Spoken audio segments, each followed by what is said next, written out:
It's the fusion of popular culture and technology. Probably the best example would be the Star Trek communicator, which premiered in 1966, and a decade later we all had flip phones that looked just like it. That's not saying that Star Trek invented cell phones, but there are a lot of examples of that kind of thing where science fiction, popular culture was a harbinger of actual technologies that we take for granted day to day. We've divided it into 4 different areas. We have how we play, how we move, how we connect, and how we live and work. How we play starts off with music, goes from basic percussion and rhythm, drums, to electronic music and electronic devices, new technology that everybody's crazy about. It's a virtual reality Oculus Rift device where you put on a headset and it's a full 3D immersion into another environment. In this case, you're either dodging asteroids in outer space or you're riding in an elevator with no outside walls. So it's a very sort of thrilling experience without actually having to go anywhere. How we connect, where we're dealing with communication technology. We've got an interesting exhibit on E.T.'s phone, what it was like, what he put together to phone home. E.T. home phone.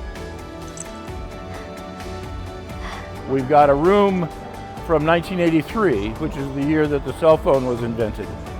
And everything in that room, with the exception of the furniture, and I'm talking tape recorders, televisions, typewriter, encyclopedias, maps, calendars, radios, has all been replaced by your cell phone. You carry that entire room around in your pocket now. From there we go to how we move, which is where we are now. An example of all 3 of the Mars rovers, how we move on another planet. We have here how we move in outer space. We have an example of the Apollo space capsule, one of the very first electric cars from 1960.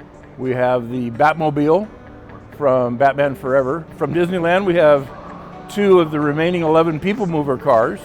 We also have one of the Autopia body cars designed by Bob Gurr, who was renowned as the designer of anything that moves at Disneyland.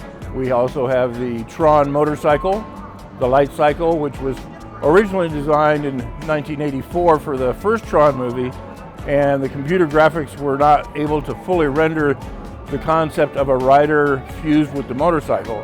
And then we go to how we live and work. We've got robots from history, we've got robots from science fiction, we've got R2-D2.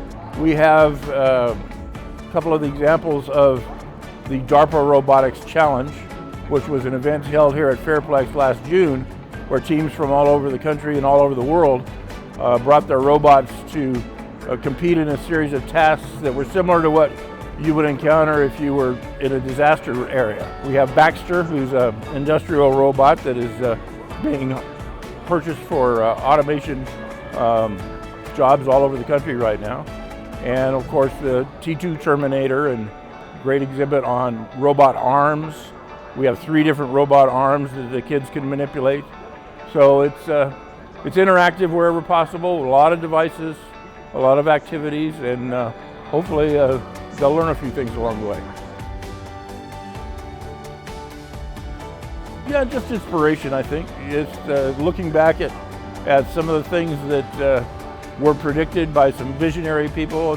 Going down the center of the building is a hallway with posters of visionaries on either side, people from Walt Disney to Thomas Edison to Werner von Braun to George Orwell and Jules Verne.